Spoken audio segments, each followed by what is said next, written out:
talk about how dangerous that metadata is. Well, I wanted to ask William Binney about this issue. When it comes to snail mail, the old postal system, it's very tough for the government to intercept mail, except in times of war, particular situations. When it comes to phone conversations, land phone conversations, you need a warrant and to be able to intercept phone conversations. But what about email? And what about the communication now that is really the dominant form that not only Americans, but many people around the world are communicating? What are the restrictions on the government in terms of email? Well, after some of the laws they passed, like the Patriot Act and their secret interpretation of Section 215, which is my view, of course, is the same as Tom Drake's, is that that gives him license to take all the commercially held data about us, which is exceedingly dangerous, because if you take that and put it into forms of graphing, which is building relationships or social networks for everybody, and then you watch it over time, you can build up knowledge about everyone in the country. And having that knowledge then allows them the ability to concoct all kinds of charges if they want to target you. Like in my case, they fabricated several charges and attempted to indict us on them. Fortunately, we were able to produce evidence that would make them look very silly in court, so they didn't do it. In fact, I was basically assembling evidence of malicious prosecution, which was a countercharge to them. So, do you believe all emails the government has copies of in the United States? I believe they have most of them, yes. And you're speaking from a position where you would know, considering your position in the National Security Agency. Right. All they would have to do is put various nearest devices at various points along the network, at choke points or convergent points where the network converges, and they could basically take down and have copies of most everything on the network. Jacob, your email? Well, I selectively chose to use certain public services like Sonic.net and Gmail, and I specifically did that so as to serve as a warning to other people. I didn't use it for anything interesting. Never once emailed Julian, for example, from those accounts. But the U.S. government, again, asserted in those cases, according to the Wall Street Journal, which is one way to find out about what's going on with you, they asserted that they have the right to all that metadata. And it is possible. On Monday, I had a little interaction with the FBI where they sort of hinted that maybe there might be a national security letter for one of my email accounts, which is also hosted by Google, specifically because I want to serve as a canary in the coal mine for other people.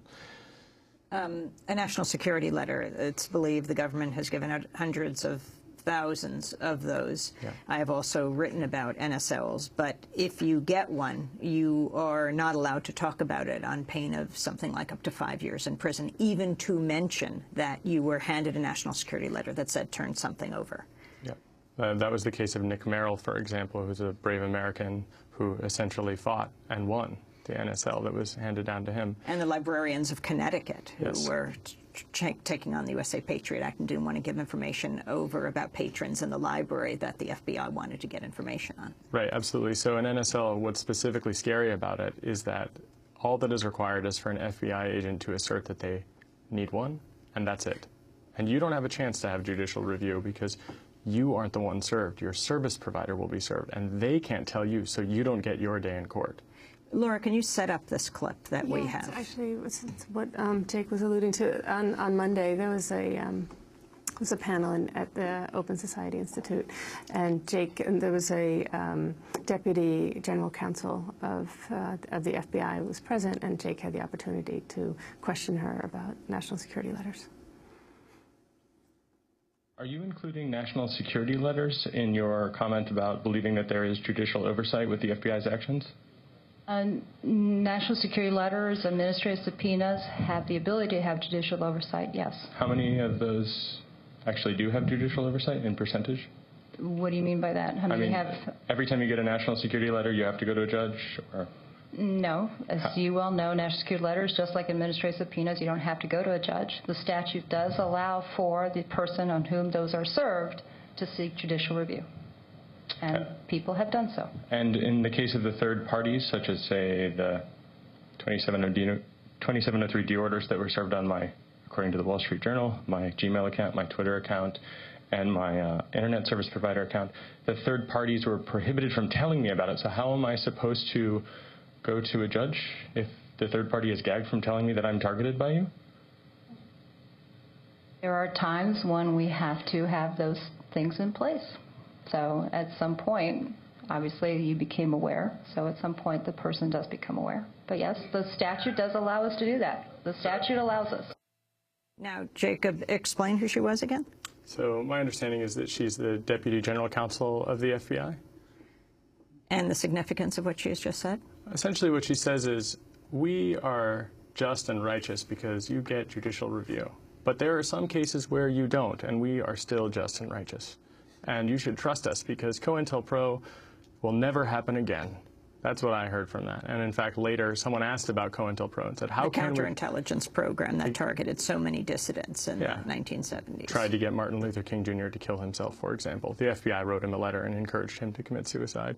So for her to suggest that it is just and right and that we should always trust them sort of overlooks the historical problems with doing exactly that for any people in a position of power with no judicial oversight.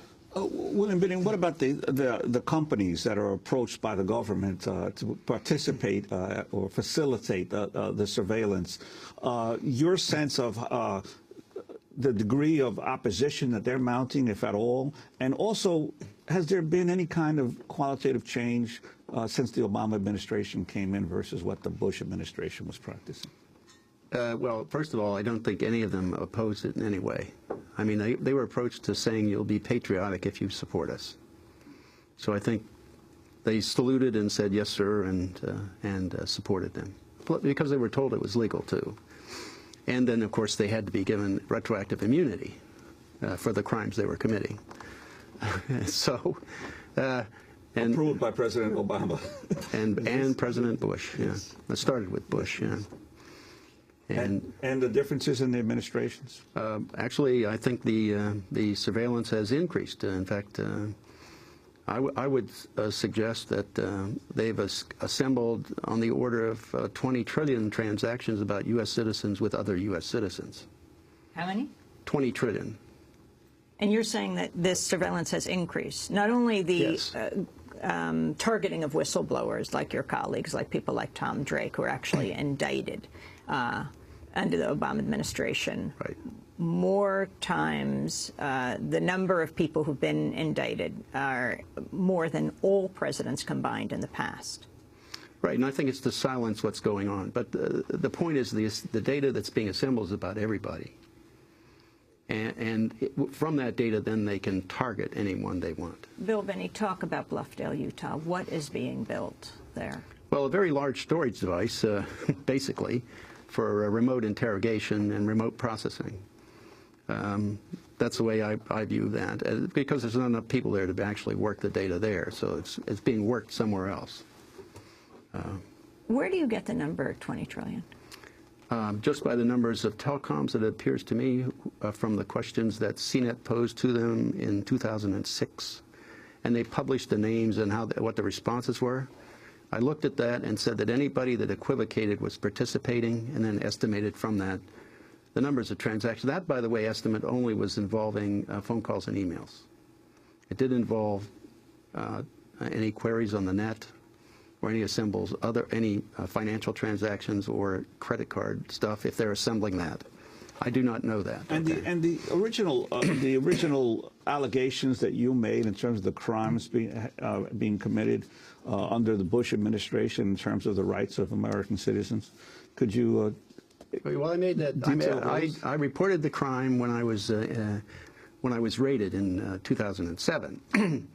And it was that Bush and Cheney and Hayden and Tenet conspired to subvert the Constitution and violate various laws that existed as statutes at the time.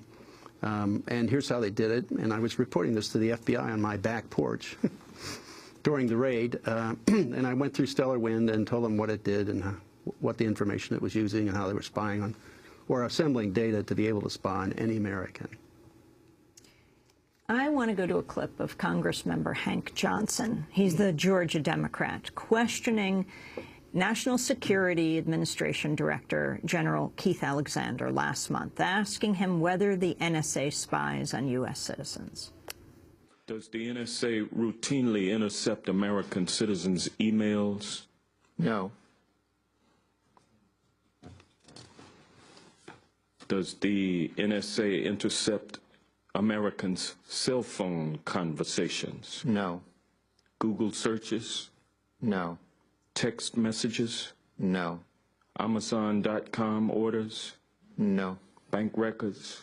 No. What judicial consent is required for NSA to intercept communications and information involving American citizens? Within the United States, that would be the FBI lead. If it was a foreign actor in the United States, the FBI would still have the lead and could work that with NSA or other intelligence agencies as authorized. But to conduct that kind of collection in the United States, it would have to go through a court order, and the court would have to authorize it. We are not authorized to do it, nor do we do it. That was General Keith Alexander, the NSA director, being questioned by Democratic Congressmember Hank Johnson. Bill Binney, he's the head of your agency, of the NSA. Explain what he's saying, what he's not saying as well. Well, I think it's part of it is a term, how you use the term intercept, as to whether or not what they're saying is we aren't actually looking at it, but we have it, you know, or whether or not they're actually collecting it and storing it somewhere. So the mistake of the congressman was not to ask, are you collecting information? Well, he also said things like, well, we don't collect, or we don't collect against U.S. citizens unless we have a warrant. And then at the same time, he said that we don't, at the same interview, he said we don't have the capability to collect inside this country. Well, those are kind of contradictory. Is he lying? Is General Keith Alexander lying? I wouldn't, you know, the point is how you split the words. I wouldn't say lying. It's kind of avoiding the issue. Jacob Applebaum, how does this relate to you, and how powerful is General Keith Alexander? I was saying to Bill that I think he's probably the most powerful person in the world in the sense that... More powerful than President Obama? Well, sure. I mean, if he controls the information that arrives on Obama's desk and Obama makes decisions based on the things on his desk, what decisions can he make except the decisions presented to him by the people he trusts? And when the people he trusts are the military makes the decisions, then the civilian government is not actually in power. Bill Binney, you're nodding your head. Yes, I mean, well, for example, their responsibility is to interpret what they have and report up echelon. So, I mean, that's the responsibility of all the intelligence agencies. So they basically filter the information to what they believe is important, which is what they should do, because, you know, they're occupied. It takes time for leaders to review material to make decisions. So they have to boil it down as best they can. So it's a function of their processing, but it is important that they do it correctly to make sure the information that gets there is correct and complete. Is General Alexander more powerful than President Obama? In the sense of presenting information for decision making, sure. And Laura, the impact on journalists who have to go through what you've gone through the last few years just to be able to report what's going on with our government, the chilling effect that this has on, maybe not on you, but on many other journalists. Sure. I mean, I feel like I can't talk about the work that I do in my home, in my place of work, on my telephone, and sometimes in my country. So the chilling effect is huge. It's enormous. You keep your computers and telephones away from conversations you're having in a room? Yeah, when we had a meeting with you, remember we told you we kicked all your cell phones and all your computers out of the room? You the wired phone, you unwired. Yeah. My cell phone, you didn't allow me to have it in the room, and you made sure there were no computers in the room. Right, because we wanted to talk about, because we were bringing William to New York. And we have to leave it there, but we're going to go online right now at democracynow.org. We're going to continue this conversation with Bill Binney of the NSA, formerly with NSA, Laura Poitras, and Jacob Applebaum, democracynow.org.